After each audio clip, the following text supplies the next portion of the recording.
Hi, my name is Mark Lamia. I'm the studio head at Treyarch, makers of Black Ops 3. We're here at E3 where we have multiplayer for the very first time in Call of Duty history on the show floor for everybody to play. So what has that extra development time opened up for you guys as a studio?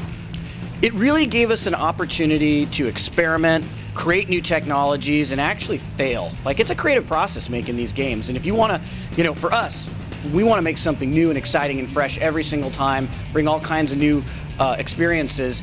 And that means that you're going to have to take risks. So my team likes to scare me during these parts of the development, which is usually a good feeling. If I'm feeling a little bit scared, I know that they're pushing. People have had so many great experiences with Black Ops over the years. I think the reason for people to want to come back again is because we're going to deliver them new and exciting experiences. So we've completely, we have a new render. The game looks beautiful. We can render and have more lights in our environments, make the environments feel more rich and more detailed, the artistry that's going into them. Entirely new AI systems for the campaign that allow people to play the game how they want. That new AI system allows people to make choices so that they can go in and play this game how they want, and the AI is going to adapt and react to it. All parts of this game we've looked at and tried to make sure we can introduce player choice, whether it's in the campaign or in the multiplayer. Letting people inside multiplayer be able to create their own weapons, so that in their gunsmith, not only is it a cosmetic variant now, it's actually a gameplay variant. Of course, there's a paint shop there where people can customize it to their own personal taste, which means you could have your very own original Call of Duty gun, and that no one else in the world would have if you really wanted to. It's like everything on every level this team's pushing, from the narrative to the visuals to the gameplay. We are just pushing it as a team.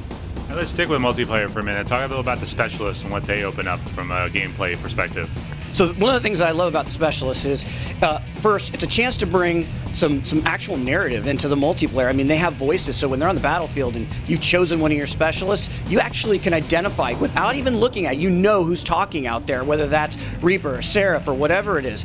But from a gameplay point of view, it really opens up a lot of possibilities. It gives people the ability to earn a very powerful weapon or a very powerful ability that they may not otherwise earn. In Call of Duty, people go on these runs, they get kill streaks, they get score streaks if you do really well. Specials give people that opportunity to get that power spike that they might not already get. And of course, if you're a beast player, you're going to get that power spike more frequently.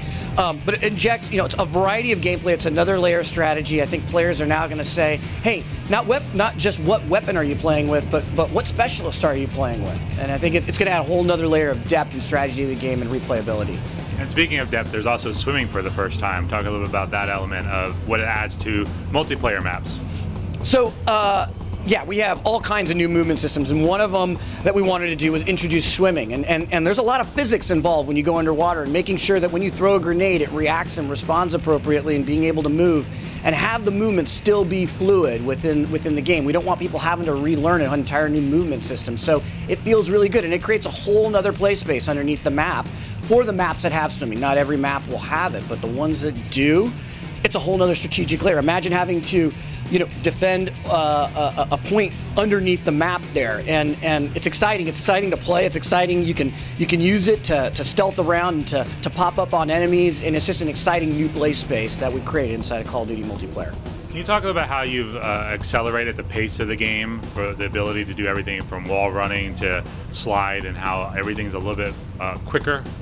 So the game is, I would say it is slightly faster than Black Ops 2. So if you like Black Ops 2's movement, this is a little bit faster and it's more fluid. And all these new abilities, whether you can thrust jump, thrust slide, wall run, all these things are just abilities that we're giving the player to be able to navigate the map. We don't want to ever take players out of frame. We want to keep the players in, the enemies in frame, so that you always know where your targets are at and where they're coming from. And we always want your guns up while you're doing all of these movements, the auto mantle and everything. We just want it to be this silky smooth, fluid experience as people are playing. And I think that's one of the things that people love about Black Ops. It just felt so good at Black Ops 2, and we want that. We wanted that for Black Ops 3, but we wanted to give players the ability to do even more and feel more powerful, more athletic. At the same time, we wanted to make sure it felt precision controlled. That's critical for a Call of Duty game and critical for a Black Ops game. I saw you at the Call of Duty Championship earlier this year. What impact do you feel all of this will have when it comes to Call of Duty esports? So, first off, when it comes to esports, games have to be super balanced and super polished, and they have to be competitive. And we always, no matter what movement we're doing, no matter what weapons we're introducing, we put a high degree of emphasis on making sure that this is a balanced game, and that when you are playing this game and you're able to take out an opponent, it's because of your skill. It's not because of something else that's going on in our design. It's actually we want to make sure it's a skill-based game, so we put everything towards that. And I think this is going to be the top esports game for Call of Duty ever. I mean, this is, Black Ops 2 made a pretty good dent in the esports scene. And it wasn't, people ask me, do you make this game for the pros? It's like, we make this game to be competitive and balanced.